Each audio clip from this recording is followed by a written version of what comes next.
ये तो उससे भी कठिन है। रात्रि भोजन त्याग से भी ये बहुत जटिल विषय है मेरे लिए, बहुत कठिन है। ये कठिन कुछ नहीं है, मैं समझाता हूँ, सुनो और आप लोग भी सुने। उन्होंने ये कहा कि आप गवर्नमेंट सर्वेंट हैं और गवर्नमेंट के तरफ से आपको जो सैलरी मिलती है, जो पे मिलता है, उतना ही लेना, उसके अलावा एक पाई भी नहीं लेना। समझ रहे हैं आप? अर्थात रिश्वत नहीं लेना। महाराज ये तो हमसे बहुत अच्छे तरह से निभ जाएगा नियम। और इसमें पांचों अनुव्रत गर्भित हैं, अंतर्भूत है, ये ध्यान रखो। कैसा? जो सैलरी मिलती है उसके अलावा एक पाई भी हम नहीं लेंगे, इसमें सत्य व्रत का पालन होगा। और जहां पर सत्य पल रहा है वहां पर अहिंसा भी पल रही है, क्योंकि अहिंसा की रक्षा जो होती है वह सत्य के माध्यम से हुआ करती है। इसलिए सत्य व्रत पालन हो रहा है, क्योंकि एक पाई भी हम रिश्वत के रूप में नहीं देंगे। जब सत्य का पालन होगा तो चोरी संभव नहीं।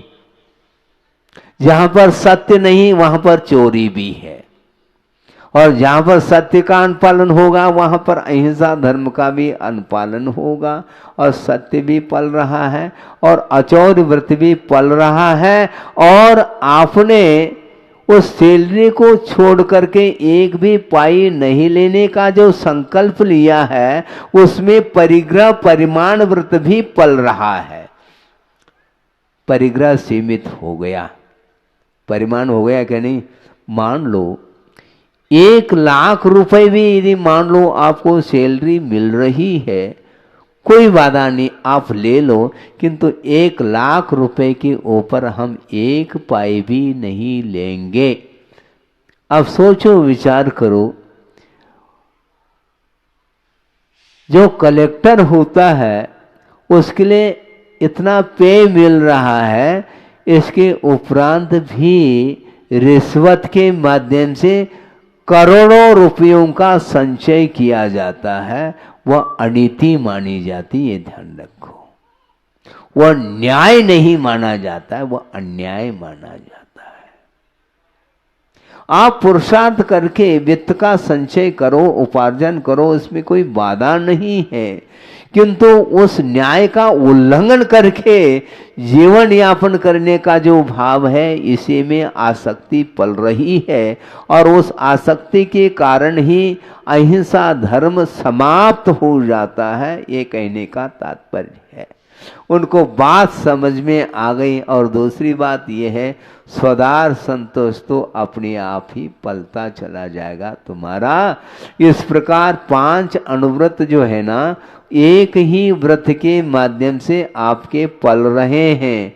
उनको बहुत अच्छा लगा और उन्होंने कहा कि महाराज हमें कोई बाधा नहीं, ये आसानी के साथ मैं इसका पालन करूंगा, लेकिन मैं रात्रि भोजन का त्याग नहीं कर सकता। कोई बाधा नहीं, लेकिन आपके लिए नहीं, ये ध्यान रखो, नहीं तो बिना रात्रि भोजन त्याग किए आप देना प्रारंभ कर दो। ऐसा नहीं, उनके सामने जो समस्या थी वो समस्या का हल है, यह समाधान है, क्योंकि धर्म से किसी को वंचित नहीं किया जा सकता। मात्र रात्रि भोजन त्याग का नाम ही धर्म है ऐसा नहीं, इसका भी पालन करें, किंतु इसके साथ साथ इस प्रकार की भी धर्म की उपासना की जा सकती है और करना चाहिए। इस प्रकार आचार्य महाराज की ये कुशलता है कि किसी को भी है वापिस नहीं, किसी ग्राहक को वो वापिस लौटाने नहीं देते, लौटने नहीं देते। वो अपनी क्षमता के अनुरूप धर्म का पालन करो। अर्थ ये है कि अहिंसा की उपासना करने वाला व्यक्ति हमेशा परिग्रह से दूर रहता है और रहना चाहिए। यहां तक कि रत्नकंड श्रावकाचार्य में ये प्रसंग आता है, उस प्रसंग को आपके सामने रख रहा हूं 5-10 मिनट में।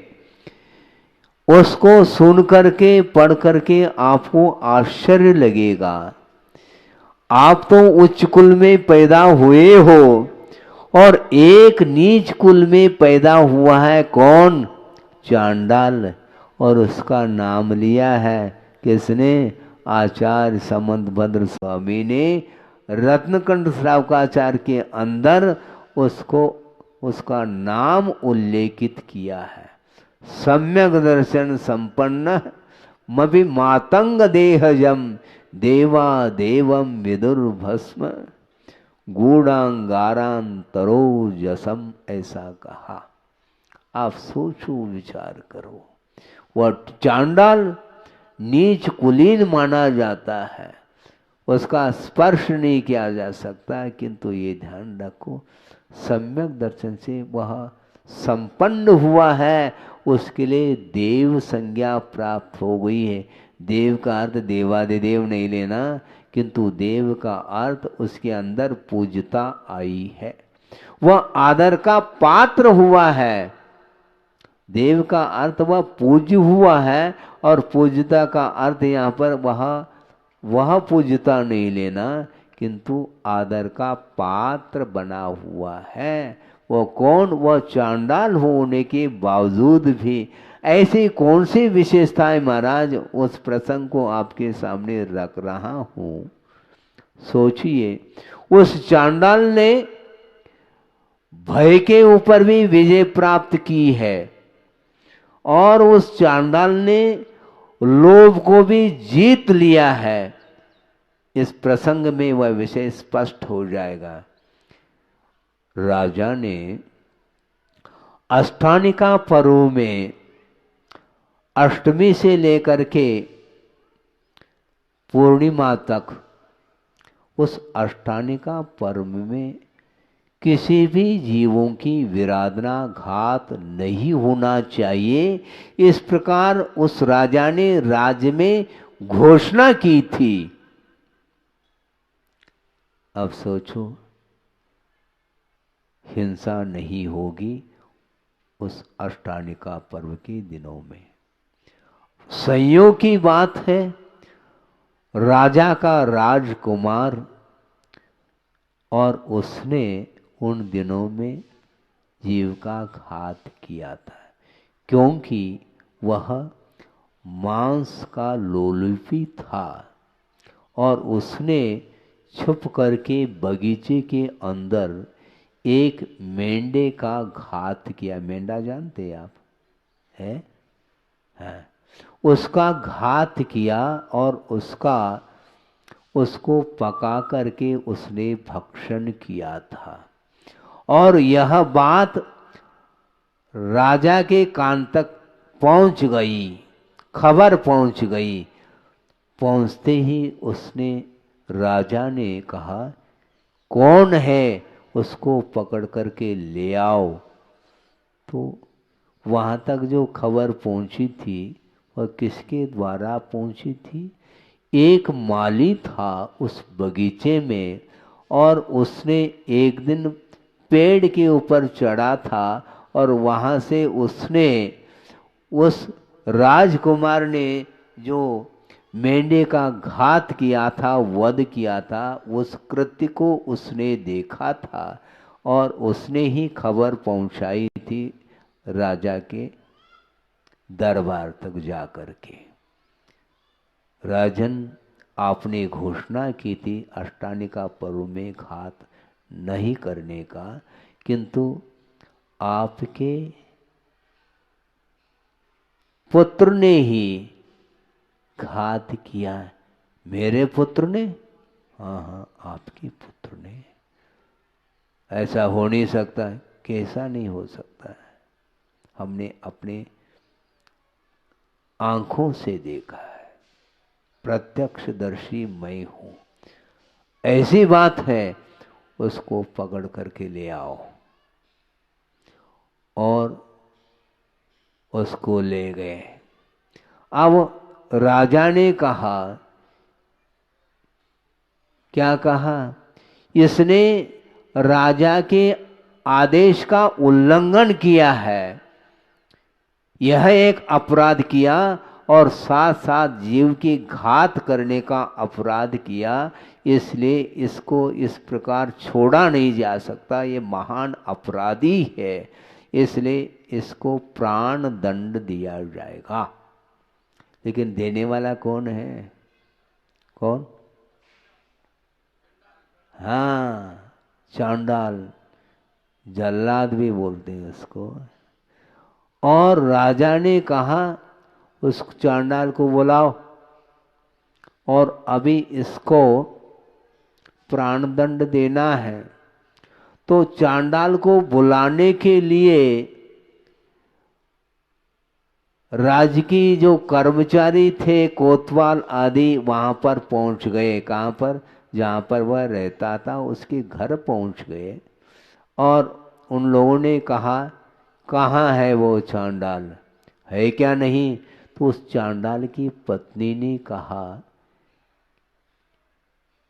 क्या कहा ये बाद में बताऊंगा, किंतु चांडाल ने अपनी पत्नी को सूचना दी थी कि कोई भी बुलाने के लिए आ जाए तो तुम ये कह देना कि वो बाहर गए हैं, अभी नहीं हैं, और वह छुप करके घर के भीतर ही बैठा था।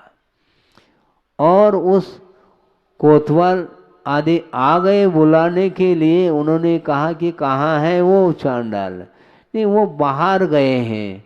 अरे वो अभागा है, आज यदि वह उपस्थित होता तो उसके वध के द्वारा राजा के माध्यम से उसको पुरस्कार मिल जाता है, क्योंकि वह चांडाल है। वध करता तो उसके लिए इनाम मिल जाता राजा के माध्यम से। वह अभागा कहाँ चला गया? तो पत्नी के मन में लोभ जागृत हुआ। अच्छा, ऐसी बात है, वो बाहर गए हैं, बाहर गए हैं, ऐसा 2-4 बार बोल तो दिया, किंतु हाथ से संकेत कर दिया कि अंदर है। ये लोभ आ गया मन में। अच्छा, अंदर है, तो जा करके कोतवालों ने उस चांडाल को पकड़ लिया और राजा के पास खड़ा कर दिया। अब राजा ने कहा, देर मत करो। क्या करना है राजन? कुछ नहीं करना है, ये राजकुमार है और इसने राज की आज्ञा का उल्लंघन किया है और जीव का घात किया है। इसको जल्दी से जल्दी क्या करना है? इसका घात करना है। तो राजन, मैं घात तो नहीं कर सकता। क्यों, क्या बात है? मैंने चतुर्दशी के दिन वध के त्याग का संकल्प लिया है। सोचो, विचार करो। इसके पीछे भी थोड़ा सा विषय और है, उसको भी आपके सामने रखूं।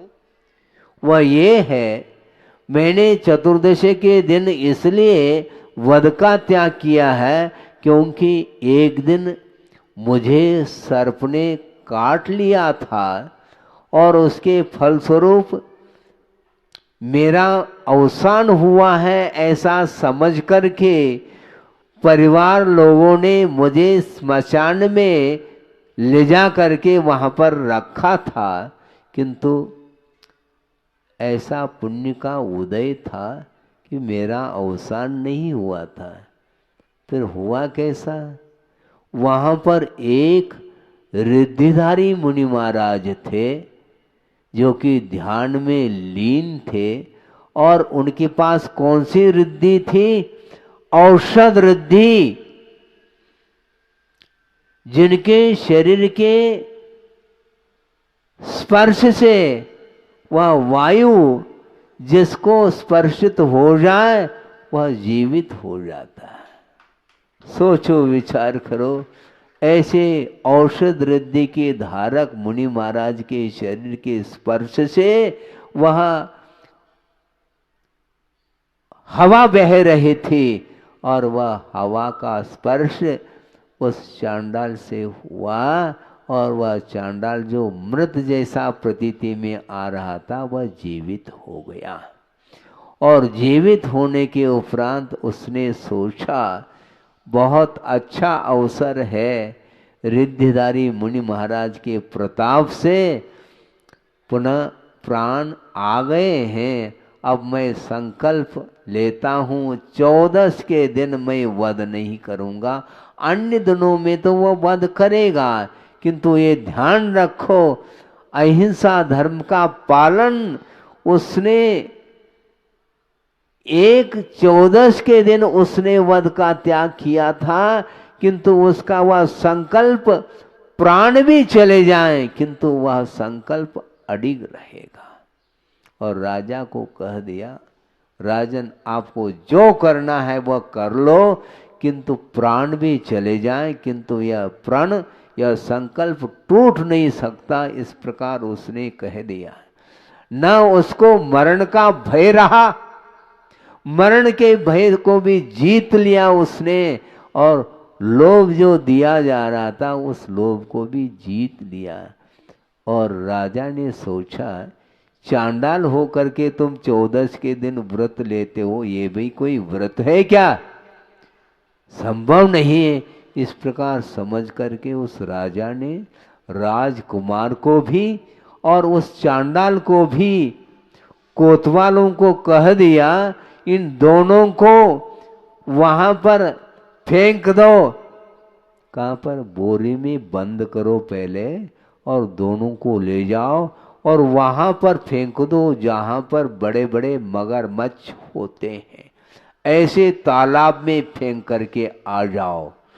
तो उन दोनों को बांध करके ले गए और वहां पर जो ही फेंक दिया तो वहां पर बड़े बड़े जो मगरमच्छ थे वो सारे के सारे राजकुमार को तो नोच नोच करके खा लिया, किंतु वह जो चांडाल था उसकी रक्षा जल देवताओं ने कर ली। सोचो, विचार करो, सिंहासन कर लिया किसके लिए? चांडाल के लिए, उसकी जीवन की रक्षा कर ली। किसका प्रताप है ये? अहिंसा संयमो तवो देवावितस पणमंती जस धम्मे सया मनो धम्मो मंगल मुख्यटम अहिंसा संयमो तवो।